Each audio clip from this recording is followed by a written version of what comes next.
कुछ कहा क्या है, देखिए। तार अपोजिशन हमलावर है, कह रहा 12 साल देश को बर्बाद कर दिया आप लोगों ने। देखो, ऑपोजिशन का काम है कुछ ना कुछ गलत सलत बोलते रहना। उनके पास बेसिकली बोलने कुछ है नहीं, क्योंकि जो हमारे प्रधानमंत्री जी ने 12 साल में किया है वो पिछले 17 साल में वो लोग नहीं कर पाए। जो राम मंदिर का मुद्दा था, राम मंदिर जो बना है, 200 साल से ये मुद्दा अटका हुआ था।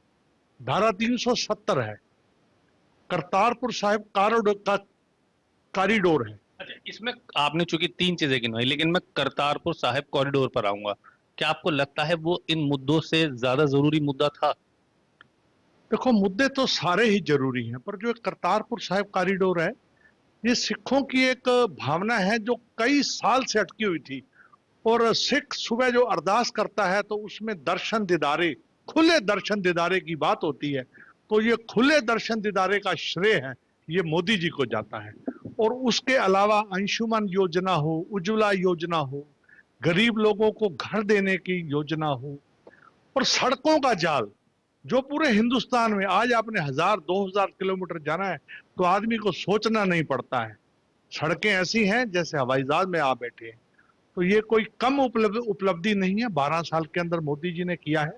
जो मोदी जी का विजन है, 12 साल नहीं, अभी मैं तो कहता हूं अभी आप लोग तो 2047 तक का विजन लेकर चल रहे हैं कि 2047 में देश के अंदर बहुत कुछ बदलाव होंगे, लेकिन विपक्ष तो कह रहा है कि 12 साल में ऐसा कुछ नहीं कर पाया, 2047 तो बहुत दूर है।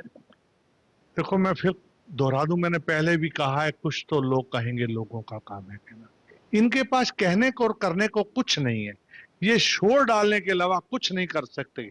जो काम करते हैं वो शोर नहीं डालते, और जो शोर डालते हैं वो काम नहीं करते। मुगल साहब, आज जेवर एयरपोर्ट भी शुरू हो गया, 2 फ्लाइट चली गई, एक लखनऊ चली गई, एक बेंगलोर चली गई। इंटरनेशनल एयरपोर्ट, पहली बार उस एयरपोर्ट से उड़ान उड़ती है लखनऊ के लिए, और जिन किसानों ने जमीन दी थी उन तमाम किसानों को मुख्यमंत्री योगी आदित्यनाथ से आज मिलवाया गया है। क्या कहेंगे? तो ये किसकी देन है?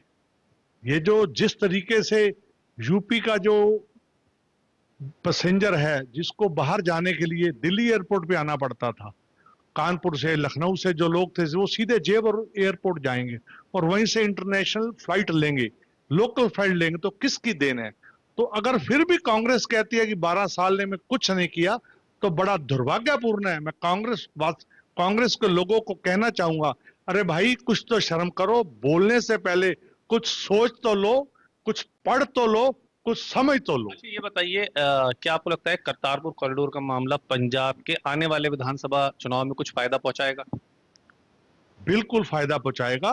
जो सिखों को मैंने पहले भी दोहराया, जो सिख अरदास करते थे, दर्शन दीदारे, खुले दर्शन दीदारे, तो जो सिख समाज है, जो पंजाबी समाज है, गुरु नानक साहब जो है, ये खाली सिखों के नहीं है। ये जितने सिखों के हैं उतने ही हिंदुओं के हैं। हिंदू धर्म है, सिंधी धर्म है, ये सब लोग गुरु नानक साहब को मानते हैं। आज की डेट में जो भी करतार साहब के दर्शन करने जाए, वो खाली एक पासपोर्ट ले जाए, आइडेंटिटी प्रूफ ले जाए, और एक मात्र 2000 के अंदर गुरु साहब के जो स्थान है उनके दर्शन करके वापस आ जाता है। तो पंजाब के चुनाव में मैं समझता हूं कि लोगों को इसके बारे में जरूर सोचना पड़ेगा। और अभी पंजाब के चुनाव आने से पहले मोदी सरकार और भी बहुत अच्छी अच्छी घोषणाएं करेंगे, जिससे वहां के लोगों को बहुत फायदा हुआ। बहुत शुक्रिया बातचीत करने के लिए। वीडियो जर्नलिस्ट साजिद के साथ ताबिश कमाल, दिल्ली।